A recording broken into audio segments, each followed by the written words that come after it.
하나님 아버지 감사합니다. 이 시간에도 하이델베르그 교리문답 배우는 시간입니다. 주여, 이 수요일날 또 이렇게 교리를 배울 수 있도록 저희에게 또 은혜를 베풀어 주시니 감사합니다. 교리를 항상 평생토록 이 교리 공부를 열심히 함으로 참으로 주님 온전한 그리스도인으로서 항상 부족함이 없도록 주여 이 모든 일을 항상 중요하게 여기게 하소서. 감사하며 우리 주 예수님의 이름으로 기도 올립니다. 아멘.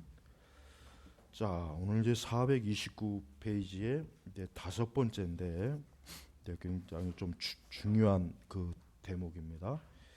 이 죄의 죽임에 대해서 그 다섯 번째 보면은 앞에서 회심의 두 측면을 신학적으로 살펴보았는데 이제는 실천적으로 살펴보자. 그래요? 우리가 회심에 대한 그 신학적 또 교리적인 그 내용은 그렇게 이해하는데 어렵진 않습니다. 그러나 이제 실천적인 부분에 있어서는 굉장히 이게 잘 정말 이게 우리가 알아야 돼요. 자, 우르시누스는 바울의 용어를 사용하여 옛 사람을 죽이는 것과 새 사람을 살리는 것으로 설명했다. 여기서는 죄 죽음에 대해서 알아보고 실천을 위한 결단을 하도록 하자. 이 죄 죽임, 아주 그 중요한 용어죠. 거기 보면은 옛 사람 혹은 육체를 죽이는 것은 우리의 본성의 부패성을 제쳐두는 것과 억제하는 것인데, 여기서부터 이제 잘 이해해야 돼요. 그러니까 옛 사람, 육체를 죽이는 것이라는 게 뭐냐면은 본성의 부패성을 제쳐두는 것, 그 다음에 억제하는 것이에요.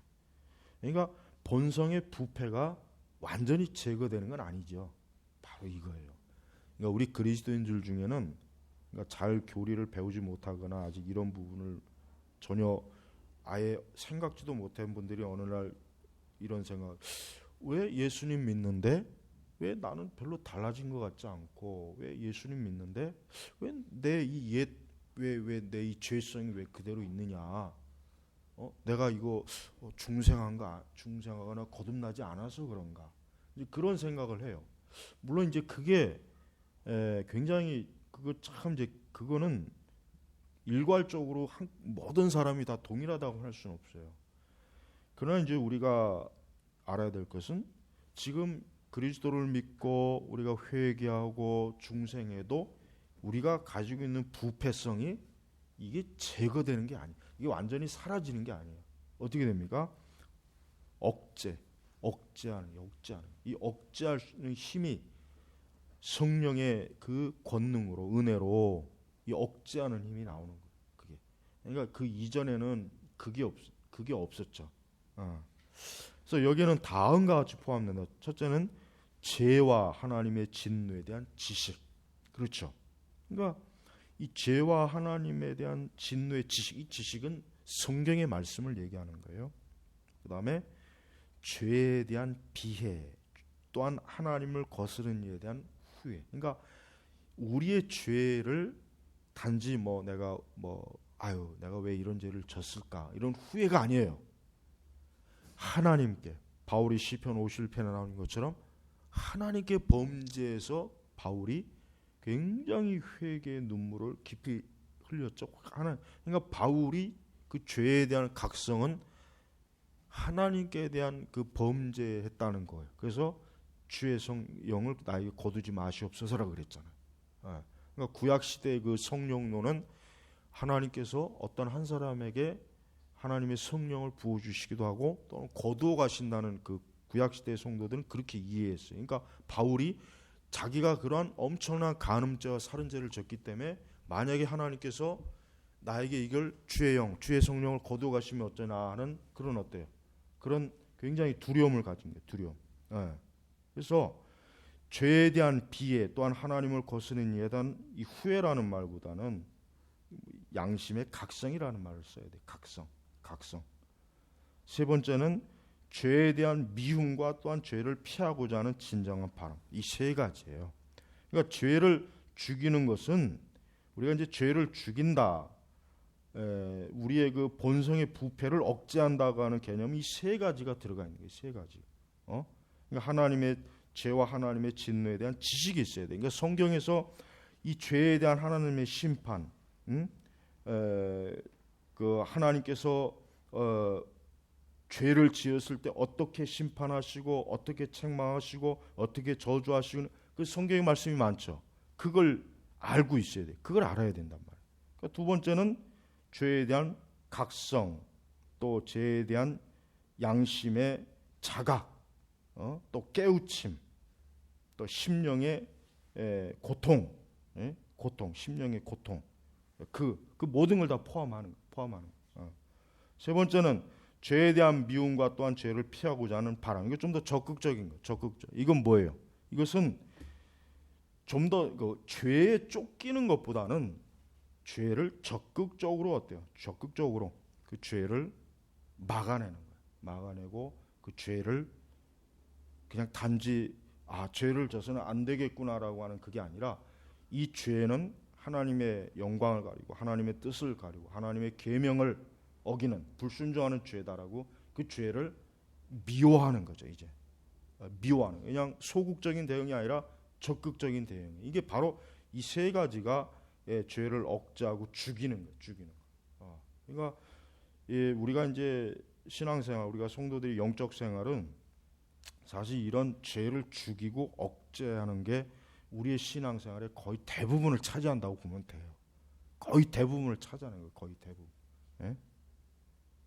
자, 성경은 죄를 죽인 일에 대해 다음과 같이 말씀한다. 너희가 영으로서 몸의 행실을 죽이면 살리니 또 너희는 옷을 찢지 말고 마음을 찢고 너희 하나님 여호와께로 돌아올지어다. 오라 우리가 여호와께로 돌아가자.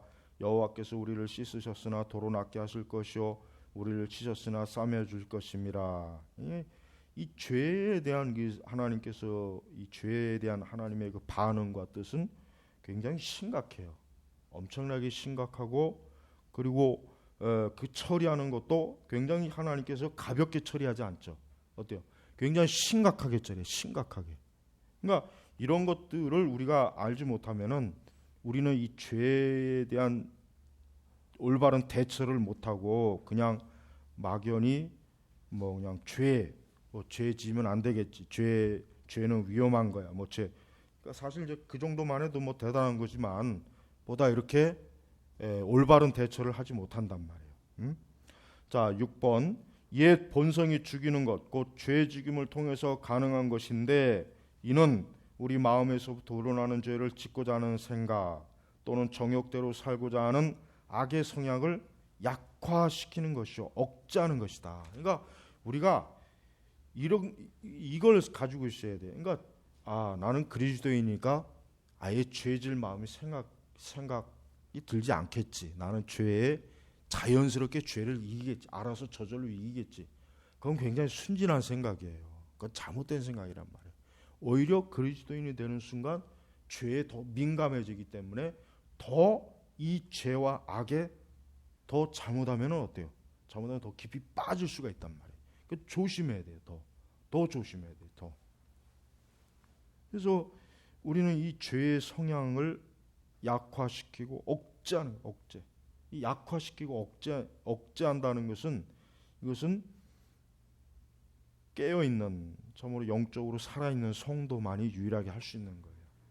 죽은 자는 못 합니다. 죽은 자는 손가락 하나 까딱 못 하죠. 살아 있는 자가 손가락 하나 까딱하는 거예요.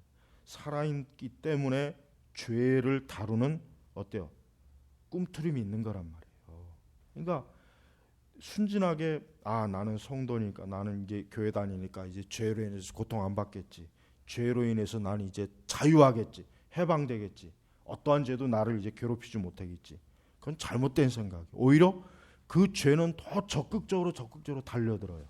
오히려 이전에 믿지 않는 때보다 더 적극적으로 죄가 역사합니다. 진짜 그래요. 그러니까 성도는 오히려 죄가 훨씬 더 강력하게 자기를 무너뜨리고 넘어뜨리고 미혹하고 유혹한다는 걸 깨달아야 돼요. 그게 올바른 깨달음이에요. 그리스도인이 되니까 이제 죄는 이제 나에게서 떠나고 나는 이제 죄와는 상관이 없구나. 그러니까 그런 생각을 하니까 그러니까 시험에 드는 거예요. 그러니까 시험에 드는 거예요. 그러니까 죄를 제대로 대처를 못하는 거란 말이에요. 응? 자, 죄 죽이는 의무를 무시하는 것은 바울이 고린도후서 4장 16절에 우리의 겉사람은 낡아지나 우리의 속사람은 날로 새로워지더라고 확전한 것과 정반대로 영혼을 던져버리는 것이기 때문에 우리는 항상 죄를 죽여야 합니다. 죄 죽이는 의무를 무시하는 상태에서는 속사람은 낡아지고 겉사람이 날로 새로워집니다. 죄 죽이는 의무를 간과하면, 그러니까 이런 걸 소홀히 하면 은혜는 시들고 욕심은 번성하며 마음의 상태는 더욱 악화된다는 것입니다. 그리고 하나님은 이런 상태가 얼마나 치명적이고 두려운 일을 가져온지를 다 알고 계십니다. 죄 죽이는 일을 게을리함으로 죄가 대승을 거두는 곳에서 영혼의 뼈는 쇠하고 사람은 상처가 병이 들어 죽게 되고 다시 소생할 수 없게 됩니다. 그러니까 성도는 자기 본성의 그 타락의 그 죄성이 하여튼 조금이라도 그게 꿈틀거리지 못하도록 그것들이 나를 지배하지 못하게 하여튼 엄격하게 처리해야 돼요. 근데 이게 어려워요. 이 죄 죽임에 이게 쉬운 게 아니라면 이게 어렵다. 이거는 사실 굉장히 많은 기도와 또 말씀의 지식과 또 올바른 영적인 체험 등 이런 것들이 종합적으로 이루어져야 이런 죄 죽임이 잘 되지. 그렇지 않으면은 아예 이런 걸 시도조차 못해. 그러니까 지금 복음주의 교회들은 이러한 죄 죽임에 대해서 이렇게 정교하게 정확하게 이걸 가르치지 않고 다루지 않잖아요. 그러니까 어떻게 됩니까? 사실 많은 그리스도인들이 죄를 함부로 짓고 함부로 범하고 그냥 죄를 아무렇지도 않게 여기고 아예 그 양심이 나중에 무뎌지는 거예요. 굉장히 심각한 거예요. 그러니까 이 죄 죽음에 대한 이 여기 뭐 존 오웬의 죄 죽음 이 뭐 그 책도 있지만은 오늘 여기서 이 말하는 것이 이제 핵심적인 겁니다. 그러니까 이런 것들을 우리가 이렇게 글로 읽는 거하고 또 이것이 실제로 우리가 이러한 죄를 죽이는 영적인 그러한 내 자신이 죄 죽임의 실제적인 그런 나의 그 활동 그런 사역 그러한 일들은 이게 또 다른 겁니다. 굉장히 어려워요. 그러니까 여러분들이 오늘 이것을 읽고 다시 한번 이 죄가 나를 지배하지 못하게 하는 것이 얼마나 이게 치열한 영적인 싸움인지를 이 교리 공부를 통해서 좀 잘 좀 알았으면 좋겠습니다. 자, 기도하겠습니다. 하나님 아버지 감사합니다. 하나님의 은혜 가운데서 오늘 이 교리 공부를 통해서 우리의 죄, 또 우리가 죄를 다루는 방식, 또 죄에 대한 우리의 대처, 이 죄를 어떻게 봐야 되는가에 대한 우리의 이 부분을 올바로 온전히 깨닫고 알 수 있도록 도와주옵소서. 또 이와 같은 것들을 통해서 우리 자신이 영적으로 더욱 죄에 대해서 하나님 앞에서 온전한 사람이 되도록 우리를 날마다 하나님의 거룩한 은혜 안에 붙잡아 두옵소서. 예수님의 이름으로 기도 올렸습니다. 아멘.